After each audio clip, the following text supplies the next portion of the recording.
الحمد لله رب العالمين والعاقبة للمتقين والصلاة والسلام على سيد الأنبياء والمرسلين وعلى آله وأصحابه أجمعين ومن تبعهم بإحسان إلى يوم الدين أما بعد فأعوذ بالله من الشيطان الرجيم بسم الله الرحمن الرحيم ما كان محمد أبا أحد من رجالكم ولكن رسول الله وخاتم النبيين صدق الله العظيم قال النبي صلى الله عليه وسلم ستكون في أمتي كذابون ثلاثون كلهم يزعم أنه نبي أنا خاتم النبيين لا نبي بعدي أو كما قال عليه الصلاة والسلام۔ اسلام کے بنیادی عقیدوں میں ایک اہم عقیدہ توحید اور رسالت ہے۔ کلمہ طیبہ کے اندر جن دو چیزوں کا تذکرہ کیا گیا ہے ان میں ایک ہے لا الہ الا اللہ اور دوسرے ہے محمد الرسول اللہ۔ لا الہ الا اللہ کی بنیاد توحید ہے اور محمد الرسول اللہ کی بنیاد رسالت ہے، اور یہ دونوں اسلام کے بنیادی عقیدے ہیں۔ جس طریقے سے آدمی کا مسلمان ہونے کے لیے اللہ کو ایک ماننا ضروری ہے، اسی طریقے سے مسلمان ہونے کے لیے آدمی کا نبی پاک صلی اللہ علیہ وسلم کو آخری نبی ماننا ضروری ہے۔ اللہ نے انسانوں کی ہدایت کے لیے دنیا کے اندر مختلف زمانوں میں، مختلف علاقوں میں، الگ الگ وقتوں میں کم و بیش 1.25 لاکھ پیغمبروں کو بھیجا۔ دنیا کے جو سب سے پہلے انسان تھے وہ دنیا کے سب سے پہلے نبی بھی تھے، حضرت آدم علیہ السلام۔ یہ سلسلہ چلتا رہا یہاں تک کہ نبوت کا سلسلہ محمد عربی صلی اللہ علیہ وسلم پر آ کر ختم ہو گیا۔ آپ صلی اللہ علیہ وسلم آخری نبی ہے، آپ کے بعد دنیا میں دوبارہ کوئی نیا نبی نہیں آئے گا۔ احادیث کی روشنی میں ہمیں یہ بات معلوم ہوتی ہے کہ قیامت سے پہلے دنیا میں عیسیٰ علیہ السلام تو آئیں گے اور دجال کا خاتمہ کریں گے، دجالیت کو مٹائیں گے، لیکن حضرت عیسیٰ علیہ السلام نبی ہونے کی حیثیت سے دنیا میں نہیں آئیں گے، وہ پیارے نبی صلی اللہ علیہ وسلم کے امتی ہونے کی حیثیت سے آئیں گے۔ تو اللہ تعالیٰ نے نبی پاک صلی اللہ علیہ وسلم پر نبوت اور رسالت کو ختم کر دیا۔ ایک حدیث میں اللہ کے نبی نے فرمایا وَخُتِمَ بِيَ النَّبِيُّونَ، اللہ تعالیٰ نے مجھ پر نبیوں کا سلسلہ ختم کر دیا، اب قیامت تک کوئی دوسرا نیا نبی نہیں آئے گا۔ قرآن مجید کی بہت ساری آیتوں میں اس مفہوم کو بیان کیا گیا۔ جو آیت شریفہ ابھی آپ کے سامنے پڑھی گئی، ما کان محمد ابا احد من رجالکم، کہ محمد صلی اللہ علیہ وسلم تم میں سے مردوں کے باپ نہیں ہے۔ یعنی انسان جب جوان ہو جاتا ہے تو اس کے بعد اس کے لیے عربی میں رجل کا لفظ بولا جاتا ہے، اور جب تک کوئی آدمی جوانی کی عمر تک نہیں پہنچتا تو اس کے لیے غلام یا پھر ولد کا لفظ بولا جاتا ہے۔ تو اللہ نے فرمایا ما کان محمد ابا احد من رجالکم، کہ محمد صلی اللہ علیہ وسلم تم میں سے کسی مرد کے باپ نہیں ہے۔ یعنی نبی پاک صلی اللہ علیہ وسلم کو جو 3 مردانہ لڑکے تھے، 3 بیٹے تھے، وہ بچپن ہی میں انتقال کر گئے تھے، وہ جوانی کی عمر تک کو نہیں پہنچے تھے۔ تو اللہ نے فرمایا کہ تمہارے نبی، اللہ نے ان کو یعنی بچے نہیں دیے، جوان بچے۔ ما کان محمد ابا احد من رجالکم، وہ تم میں سے کسی مرد کے باپ نہیں ہیں، ولکن رسول اللہ، لیکن محمد صلی اللہ علیہ وسلم اللہ کے رسول ہے، وخاتم النبیین، اور اللہ کے رسول بھی کیسے ہے، جو تمام نبیوں کے آخری ہیں۔ تو پیارے نبی صلی اللہ علیہ وسلم دنیا میں بھیجے جانے والے نبیوں میں سب سے آخری نبی ہے۔ قرآن مجید کا جو سب سے پہلا سورہ ہے سورۃ البقرہ، اس سورے کی ابتدائی آیتوں میں اللہ تعالیٰ نے ایمان والوں کی کچھ خوبیوں کو بیان کیا کہ ایمان والے کون ہیں۔ اس کے بارے میں اللہ نے فرمایا ھدی للمتقین، قرآن مجید تقوی والوں کے لیے ہدایت کا سامان ہے۔ اب تقوی والے کون ہیں؟ آگے اللہ نے فرمایا الذین یؤمنون بالغیب ویقیمون الصلاة ومما رزقناہم ینفقون۔ تقوی والے لوگ وہ ہیں جو غیب کی باتوں پر یقین رکھتے ہیں۔ ہم مسلمان ہیں، ہمارا چھپی ہوئی چیزوں پر یقین ہے۔ غیب کا مطلب آسان لفظوں میں چھپی ہوئی چیزیں۔ اللہ کو ہم نے دیکھا نہیں، وہ ہم سے چھپے ہوئے ہیں، مگر ہمارا ان پر ایمان ہے۔ ہم نے جنت کو دیکھا نہیں، وہ ہم سے چھپی ہوئی ہے، مگر اس پر ہمارا ایمان ہے۔ ہم نے جہنم کو دیکھا نہیں، وہ ہم سے چھپی ہوئی ہے، مگر اس پر ہمارا ایمان ہے۔ ہم نے فرشتوں کو نہیں دیکھا، وہ ہم سے چھپے ہوئے ہیں، لیکن فرشتوں پر ہمارا ایمان۔ ہم نے جنات کو نہیں دیکھا، وہ ہم سے چھپے ہوئے، لیکن جنات کے برحق مخلوق ہونے پر ہمارا ایمان۔ ہم نے انبیاء کرام کو نہیں دیکھا۔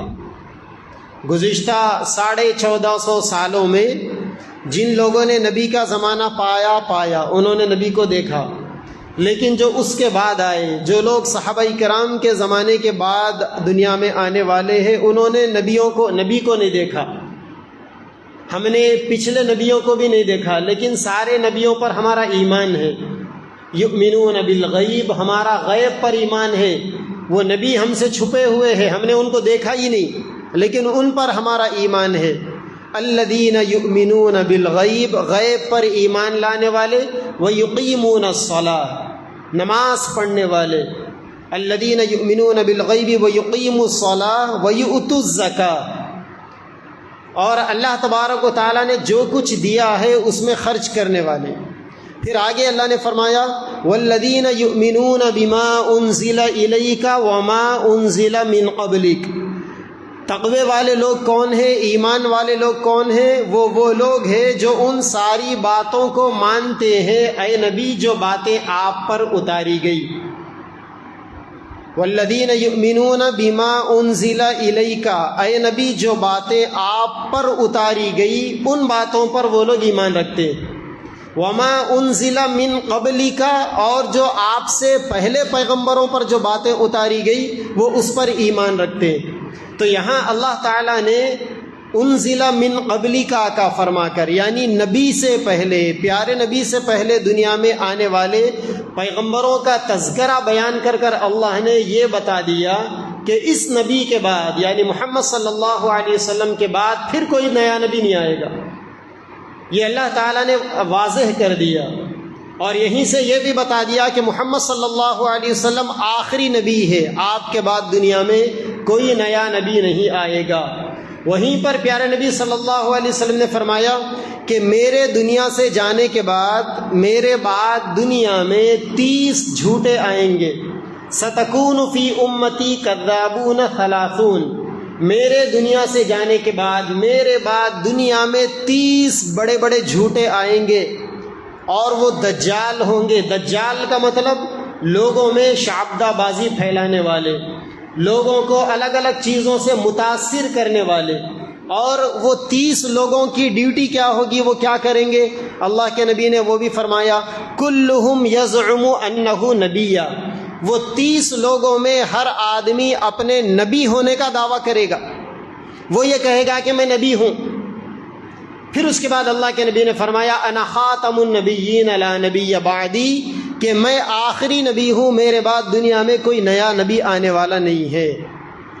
تو اہل سنت والجماعت کا یہ عقیدہ ہے، اور اسلام کی یہ بنیادی تعلیم ہے کہ دنیا کے اندر جیسا اللہ کو ایک ماننا مسلمان ہونے کے لیے ضروری ہے، ویسے ہی پیارے نبی صلی اللہ علیہ وسلم کو آخری نبی ماننا بھی مسلمان ہونے کے لیے ضروری ہے۔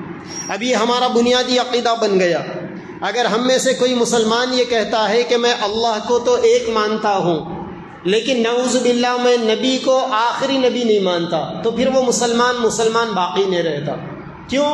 کیونکہ اس نے اسلام کی جو بنیادی تعلیم ہے، اسلام کا جو بنیادی عقیدہ ہے، یا اسلام کا جو بنیادی نظریہ ہے نبوت کو لے کر، اس نے اس کا انکار کر دیا۔ کافر کہتے ہیں انکار کرنے والے کو، اور بعض دفعہ کافر کہا جاتا ہے چھپانے والے کو بھی۔ عربی زبان کے اندر کسان کو بھی کافر کہا جاتا ہے۔ جو کھیتی باڑی کرتا ہے کسان، عربی میں اس کو بھی کافر کہتے ہیں۔ اس کو کیا کرتا ہے؟ وہ دانے کو زمین کے اندر چھپا دیتا ہے۔ تو بعض دفعہ کسان کو بھی کافر کہا جاتا ہے، لیکن شریعت کی اصطلاح کے اندر کافر وہ ہے جو انکار کرنے والا ہو۔ دین کی کسی بات کو نہ ماننا یہ کفر ہے، دین کی کسی بات کو نہ ماننے والا کافر ہے۔ اور اللہ تعالیٰ کی ذات میں کسی اور کو برابر کھڑا کرنے والا یہ مشرک ہے۔ شرک کا مطلب اللہ کے مقابلے میں کسی کو شامل کرنا، اور کفر کا مطلب یا تو اللہ کا انکار کرنا، یا نبی کا انکار کرنا، یا دین کی بنیادی تعلیمات کا انکار کر دینا۔ تو جو آدمی دین کی بنیادی تعلیمات کا منکر ہے وہ کافر ہے۔ یہ طے شدہ مسئلہ ہے۔ اب یہ ایسا مسئلہ ہے کہ اس کے اندر کسی کو کوئی اعتراض کرنے کی اجازت ہی نہیں ہے، گنجائش ہی نہیں، کیونکہ یہ ہمارے دین کا بنیادی اسٹرکچر ہے، بنیادی دین کا یہ بنیادی پلر ہے۔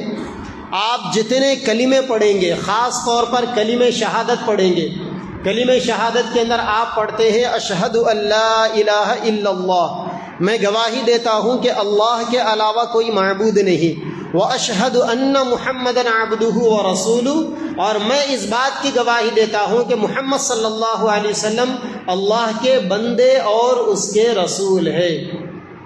محمد صلی اللہ علیہ وسلم اللہ کے بندے ہیں، وہ اللہ کے بیٹے نہیں ہیں۔ پچھلے زمانے کے اندر جو امتیں گزری ہیں، انہوں نے ان امتوں کے اندر بعضوں نے بعض نبیوں کو اللہ کا بیٹا بنا دیا۔ وقالت الیہود عزیر ابن اللہ وقالت النصارى المسیح ابن اللہ، یہودیوں نے کیا کہا کہ حضرت عزیر علیہ السلام اللہ کے بیٹے ہیں، اور نصارہ نے، عیسائیوں نے کیا کہا؟ حضرت مسیح علیہ السلام یعنی عیسیٰ علیہ السلام اللہ کے بیٹے ہیں۔ وقالت الیہود عزیر ابن اللہ وقالت النصارى المسیح ابن اللہ۔ آگے اللہ تعالیٰ کہتے ہیں ذالک قولہم بافواہہم، یہ ان کی زبانی باتیں ہیں، صرف یہ کوئی حقیقت نہیں ہے کہ فلاں نبی اللہ کے بیٹے یا فلاں کے نبی اللہ کے بیٹے۔ یا بعض قوموں نے پچھلے زمانے کے اندر یہ کہا تھا کہ فرشتے اللہ کی بیٹیاں ہیں، تو اللہ تبارک و تعالیٰ نے ان کے سارے خیالات کا رد فرما دیا۔ اللہ تبارک و تعالیٰ کے دوست تو تھے سیدنا ابراہیم علیہ السلام، اور بعض پیغمبروں کو اللہ تعالیٰ نے بڑی خاص قربت عطا فرمائی تھی۔ حضرت موسیٰ علیہ السلام کلیم اللہ ہے، وَكَلَّمَ اللَّهُ مُوسَىٰ تَكْلِيمًا، اللہ تعالیٰ نے موسیٰ علیہ السلام سے بات کی۔ تو سیدنا موسیٰ علیہ السلام کلیم اللہ تو تھے، لیکن وہ ابن اللہ یعنی اللہ کے بیٹے نہیں تھے۔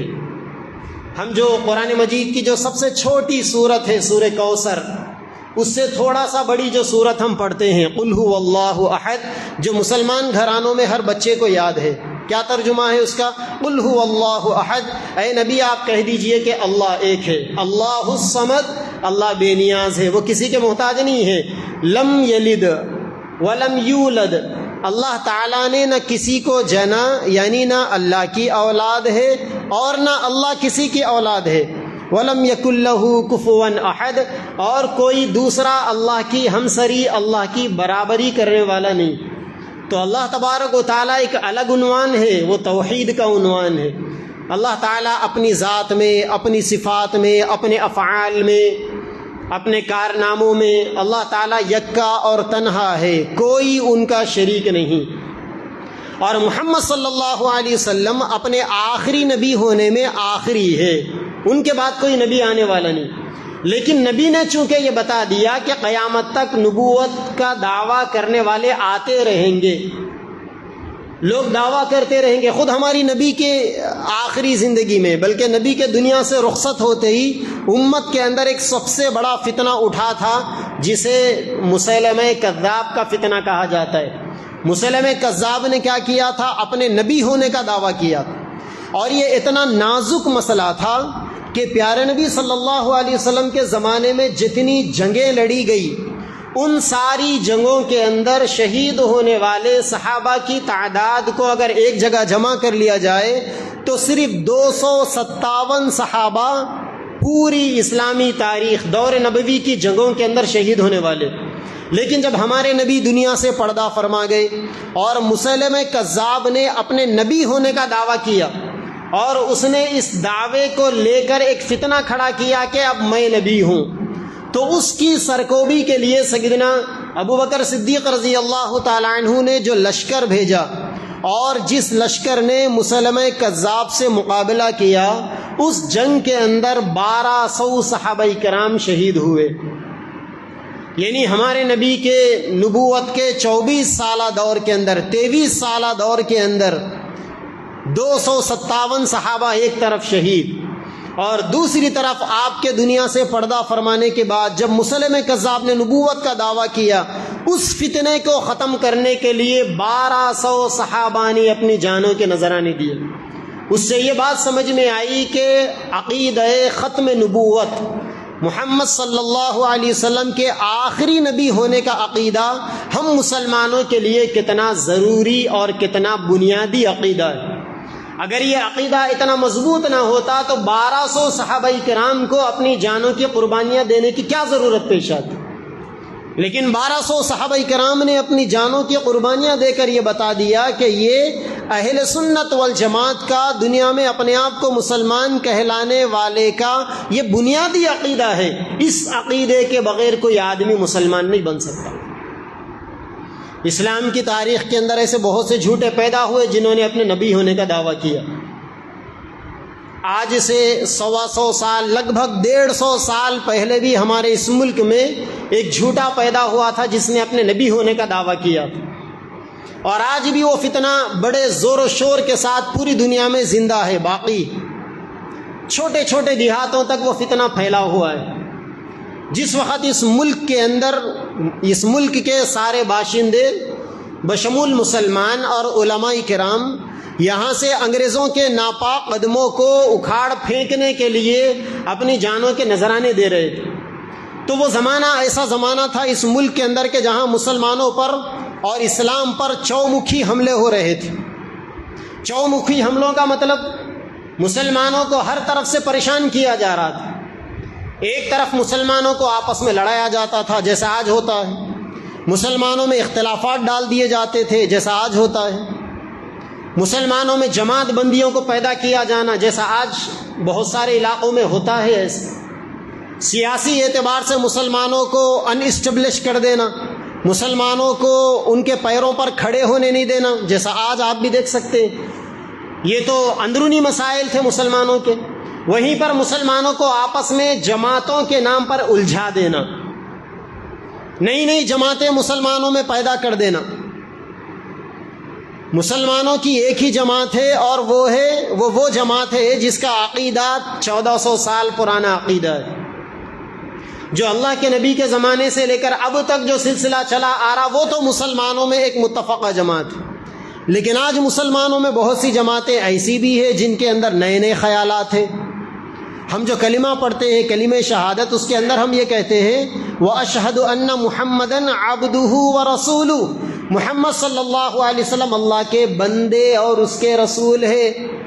مسلمانوں میں بعض جماعتیں ایسی بھی آ گئی جو محمد صلی اللہ علیہ وسلم کو انسان ماننے کے لیے تیار نہیں، اور انہوں نے یہ کہہ دیا کہ محمد صلی اللہ علیہ وسلم بشر یعنی انسان نہیں تھے بلکہ وہ تو ایک نورانی مخلوق تھی. بھئی اگر اللہ کے نبی نورانی مخلوق ہے تو پھر اس میں نبوت کا کیا کمال؟ اللہ کے نبی کا کمال تو یہ ہے کہ وہ انسان تھے لیکن عام انسانوں جیسے نہیں تھے. وہ پوری دنیا کے انسانوں کی زندگی گزارنے کے لیے ایک نمونہ بن کر آئے تھے، پوری دنیا کے انسانوں کے لیے ایک نمونہ تھے. پیارے نبی صلی اللہ علیہ وسلم اسوہ تھے. ایک الگ موضوع ہے یہ. تو وہ زمانہ ایسا تھا، آج سے 150 سال پورا زمانہ.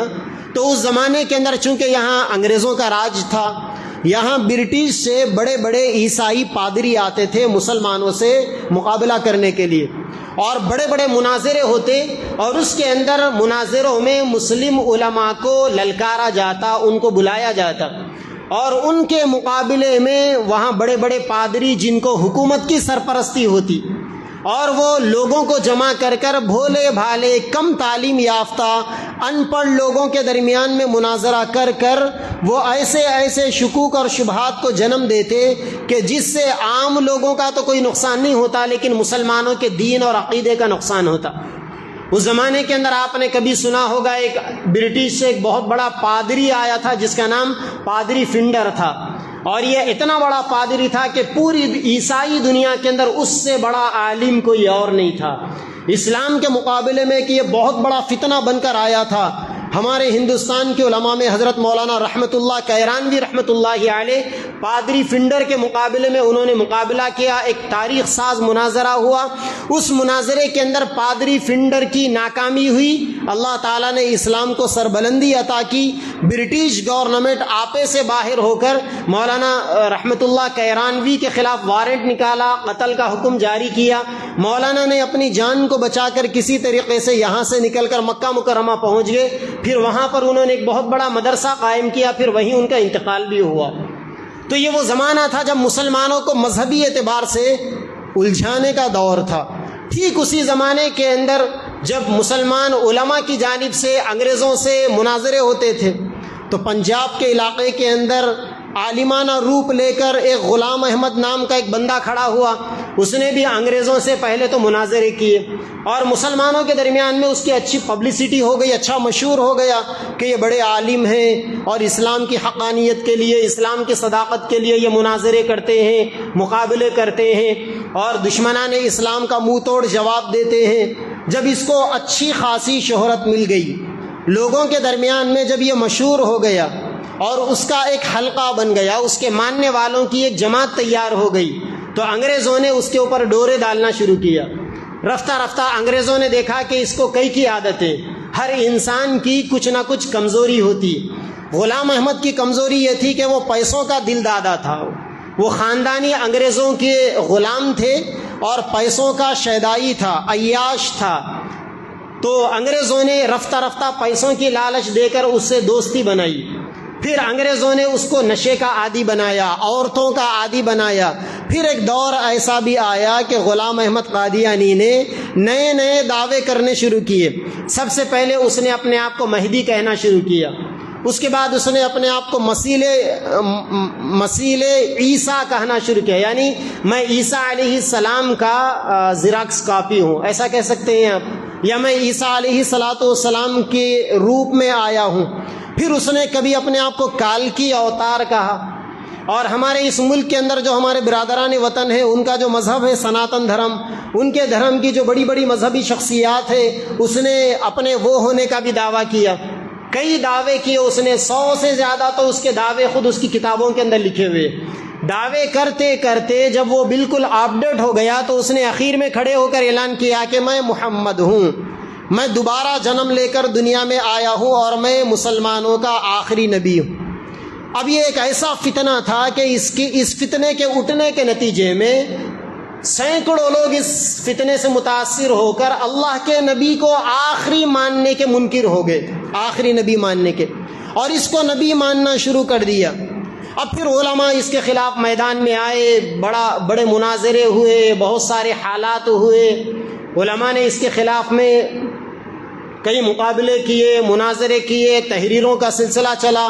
اس نے بھی اپنے دعووں کو سچا ثابت کرنے کے لیے بہت سی کتابیں لکھی، اخبار نکالتا تھا، میگزین، بہت سے مجلے شائع کیے، اس نے اپنا ایک حلقہ بنا لیا۔ علماء بھی اس کے خلاف میں ایک میدان بنا کر سامنے آئے، یہ سلسلہ چلتا رہا۔ لیکن مسلمانوں کو کمزور کرنے کی سازش ابھی ختم نہیں ہوئی۔ جب یہ 20ویں صدی کا سلسلہ آیا تو پھر مسلمانوں کو مذہبی اعتبار سے پریشان کرنے کے لیے، جیسا آج کل نعرہ لگایا جاتا ہے، آپ دیکھتے ہیں گھر واپسی کا مسئلہ، تو مسلمانوں میں بھی گھر واپسی کا مسئلہ شروع کیا گیا، شدھی سنگٹن کے نام سے۔ دیہات کے مسلمانوں کو کافر بنانے کی ایک تیاری، اسی کے نتیجے میں علماء کھڑے ہوئے اور کھڑے ہو کر دعوت و تبلیغ کے کام کی بنیاد ڈالی. تبلیغی کام کی بنیاد کی شروعات کیا ہوئی؟ شدھی سنگتن کے فتنے سے مسلمانوں کو بچانے کے لیے، مسلمانوں کے بنیادی دینی عقائد، دینی ضروریات، ان کے ایمان کی حفاظت کے لیے.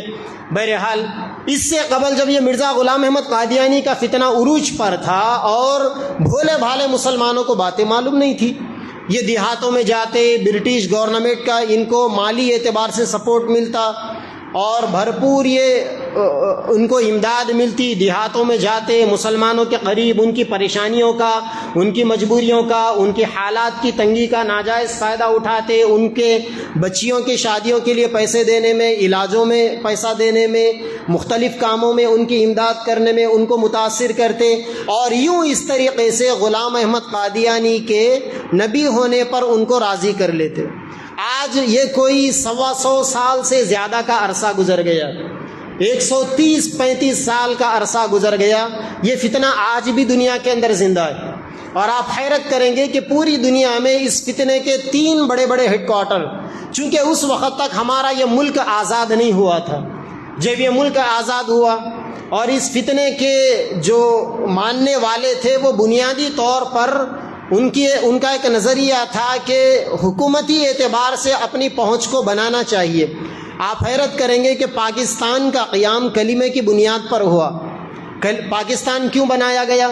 پاکستان اس وجہ سے بنایا گیا، جو لوگ پاکستان بنانے کے حامل تھے ان کا یہ دعویٰ تھا کہ ہم ایک ایسی حکومت بنائیں گے جہاں اسلام چلے گا، جہاں کلمہ چلے گا، جہاں قرآن اور حدیث کا قانون چلے گا. لیکن آپ حیرت کریں گے کہ کلمے کی بنیاد پر بننے والے ملک کا جو سب سے پہلا ودیش منتری تھا، وزیر خارجہ تھا، سردار ظفر اللہ خان، وہ قادیانی تھا. اور آج بھی پاکستان کے اندر پرویز مشرف کا نام تو آپ نے سنا ہوگا، قادیانی تھا. اور بھی بہت سارے وہاں کی حکومت میں آج بھی بڑے بڑے عہدوں پر بیٹھے ہوئے. کسی زمانے میں وہاں سپریم کورٹ کا چیف جسٹس تک قادیانی بنا، آرمی کا چیف تک قادیانی بنا. یعنی کلمے کی بنیاد پر بننے والے ملک کا یہ حالت ہے، ملک کی یہ حالت ہے کہ قادیانیوں نے وہاں پر اپنے پنجے اتنے مضبوطی کے ساتھ گاڑے کہ وہاں ہر بڑے عہدے پر آپ کو قادیانی ملے گا. اور آپ کا یہ جو عمران خان تھا نا، آج بہت سارے لوگ عمران خان کی تائید کے اندر بات کرتے ہیں. عمران خان کا پورا خاندان قادیانیوں سے ہمدردی رکھنے والا.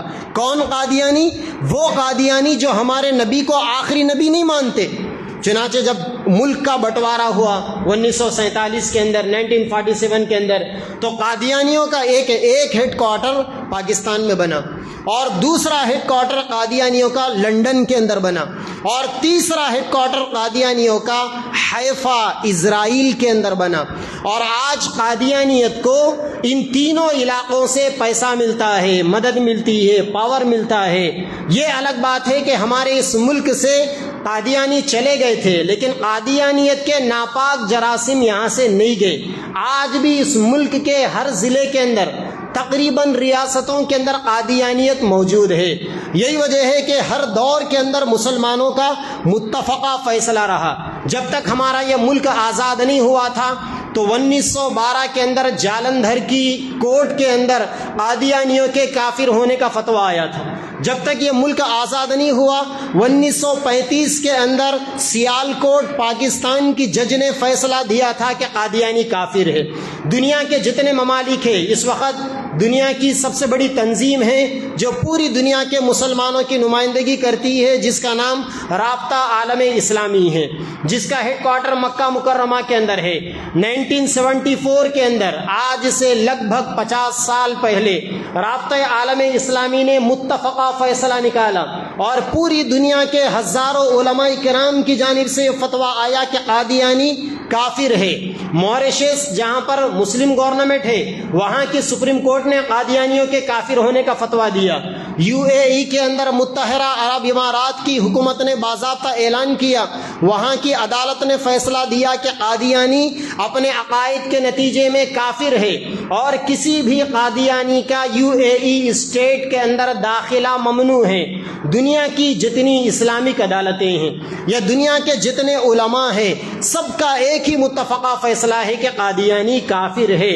اور یہی بات ہمارے اس ملک کے اندر بھی چلتی رہی.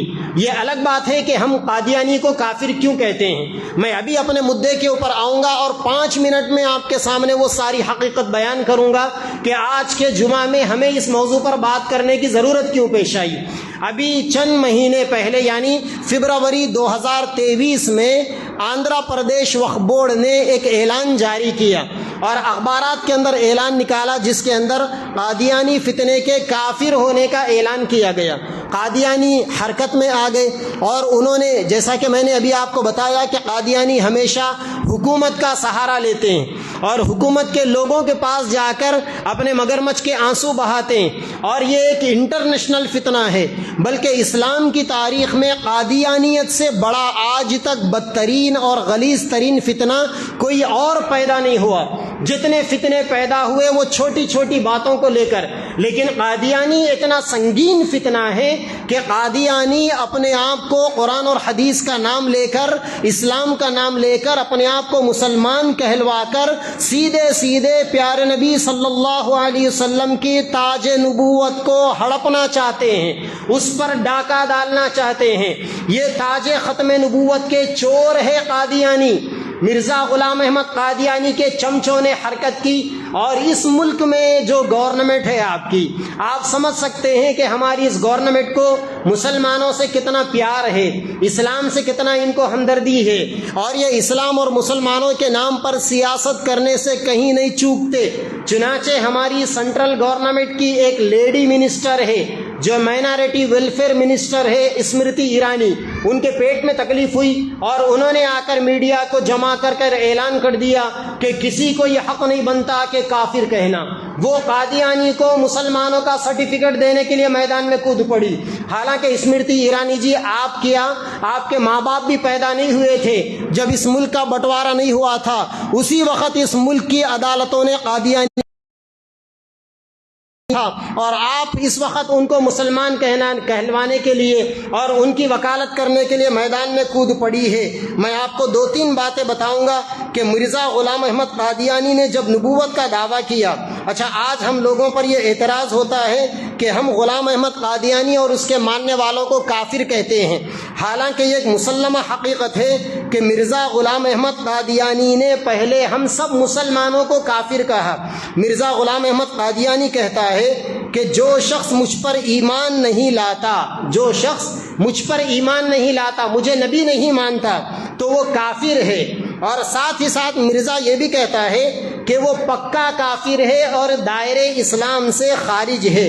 ایک جگہ پر مرزا غلام احمد قادیانی کہتا ہے کہ جو لوگ میری مخالفت کرنے والے ہیں، یعنی مجھے نبی نہیں ماننے والے ہیں، وہ جنگلی سور ہے اور ان کی عورتیں کتیوں سے بڑھ کر ہے، نعوذ باللہ۔ یہ مرزا غلام احمد قادیانی کی کتابوں میں لکھی ہوئی باتیں۔ آج ہم پر یہ اعتراض ہوتا ہے نا کہ ہم قادیانیوں کو کافر کہتے ہیں۔ میں ہماری حکومت سے کہنا چاہتا ہوں کہ ان کی کتابیں نکال کے پڑھو، اگر آپ کو نہ ملے تو میرے پاس آؤ، میں بتاؤں گا کتابیں۔ مرزا غلام احمد قادیانی نے اپنے قلم سے دنیا بھر کے مسلمانوں کو کافر کہنے کا، گالی دینے کا، حرامی کہنے کا، سور تک کی گالی دینے سے اس خبیث نے اپنے آپ کو پیچھے نہیں کیا۔ ایک جگہ پر مرزا غلام احمد قادیانی کہتا ہے کہ جو لوگ مجھے مسلمان نہیں مانتے وہ لوگ بدکار، بد کردار عورتوں کی اولاد ہے، نعوذ باللہ۔ گویا جو لوگ مرزا غلام احمد قادیانی کے نبوت کا انکار کرنے والے ہیں، اس نے ان سارے لوگوں کی ماؤں کی گالی دی، ان کو گالی دی، ان کی عورتوں کو گالی دی، ان کو کافر کہا، ان کو جہنمی کہا، ان کو دائرے اسلام سے خارج کہا۔ تو قادیانی تو پوری دنیا کے مسلمانوں کو کافر کہتے ہیں، اس پر ہماری حکومت کے پیٹ میں مروڑ نہیں ہوتا۔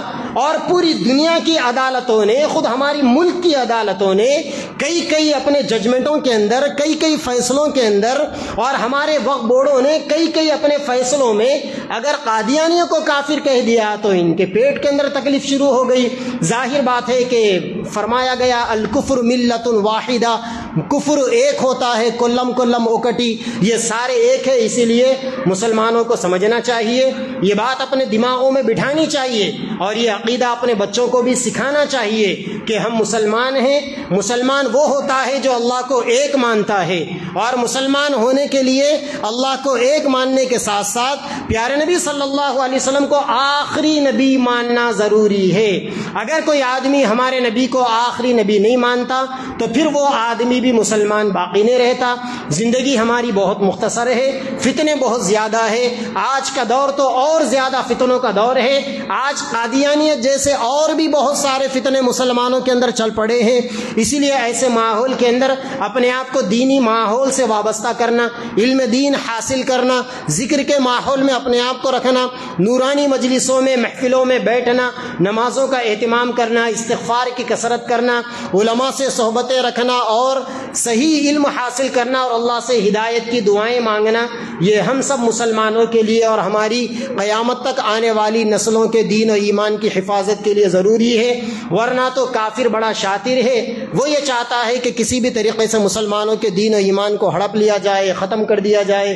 اللہ تبارک و تعالی ہم سب کے دین و ایمان کی حفاظت فرمائے، قیامت تک آنے والے ہمارے نسلوں کی حفاظت فرمائے، اور اسلام کی حفاظت کے نام پر، دین کی حفاظت کے نام پر، کلمے کی محنت کے نام پر پوری دنیا کے اندر جہاں جہاں جو محنتیں جن جن جماعتوں کی جانب سے ہو رہی ہے، اللہ تعالیٰ اس کو بھرپور پھلنے پھولنے کے مواقع عطا فرمائے، اور جتنی اسلام دشمن طاقتیں ہیں، باطل ہے، جو خاص طور پر اسلام کا روپ لے کر مسلمانوں میں آ کر مسلمانوں سے ان کے عقیدے کو، ان کے دین کو، ان کے ایمان کو ہڑپنا چاہتا ہے، اللہ تعالیٰ ایسے فتنوں سے ہماری اور آپ کی، ساری امت کی اور ہماری قیامت تک آنے والے نسلوں کی حفاظت فرمائے۔ وآخر دعوانا الحمدللہ رب العالمین۔